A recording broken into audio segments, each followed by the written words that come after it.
If you have problems with your spine, it can be debilitating. Absolutely. And we had the chance to speak to two doctors from UConn Health about a program they have. Take a look.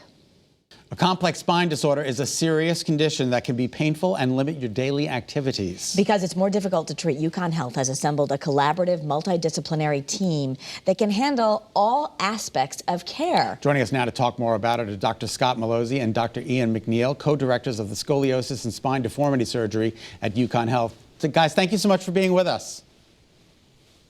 Thanks so much for having us. Happy to be here. Happy to be here. I guess my first question is, what exactly is a complex spine disorder? Well, it's a range of disorders that affect patients and their back, anywhere from their neck all the way down to the bottom of their spine. How you define complex, we typically consider those issues that involve multiple levels of the spine, anywhere from 3 to 4 or more. And that can range all the way from a scoliosis that a patient developed as a child that, progressed throughout their life, or one that developed from degenerative disc disease over time that results in a significant functional disability for people.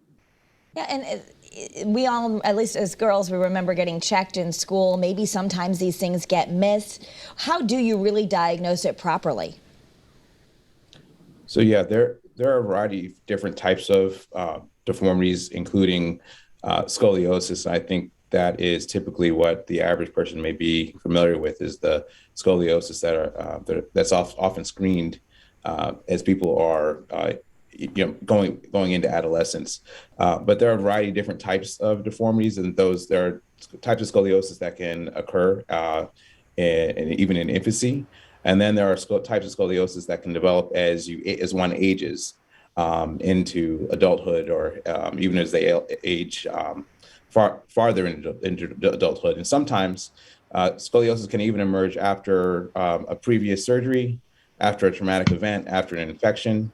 And so one of the most important things is recognizing the type of scoliosis. And then in terms of diagnosing it, we use a variety of imaging. We use our physical exam, we use x-rays, and then sometimes we get MRIs and CTs. And I just want to ask that question, as if you're diagnosing a scoliosis in an adult patient, was that also genetic? Was that predetermined at birth and it just took a longer time for it to materialize? Or is that nature, like we're carrying our backpacks too long, or they're too heavy, or things like that? It can be a variety of factors. So there are some people that have a mild scoliosis in adolescence that continues to progress as they get older. And then there are other, as people age, there are other, there is wear and tear on the spine. And so there's a component of what we call adult degenerative scoliosis, which is scoliosis that emerges as the spine accumulates wear and tear over the years. People also can develop scoliosis, like I said, after a previous surgery, because then we're altering the biomechanics of the spine. And sometimes that alteration can lead, 5, 10, 15 years down the road to abnormal curvature of the spine. People can also have neuromuscular diseases, which are abnormalities in the muscles that support the weight of the body. And so, again, we want to have expertise in all the different types of scoliosis because the diagnosis and treatment can vary based on the type. And Dr. Malozzi, for you, how is it treated? The good thing is the vast majority of patients with these issues can be treated non-operatively and successfully. Oh, that's good. In the end, our main goal of any sort of treatment for patients with any spine disorder, but particularly these complex ones, is to get them pain relief and increase their function. So if starting with physical therapy, we have a physiatry department here, which is a group of a specialty of medicine who, a lot of what they do is injection treatment, whether it's epidural steroid injections, which is essentially a cortisone shot for the spine, or other non-operative techniques that can help patients achieve these goals. When we can't get patients the relief that they desire and need from the non-operative treatments, they may be a candidate for surgical intervention, which is where we come in, a little more in depth.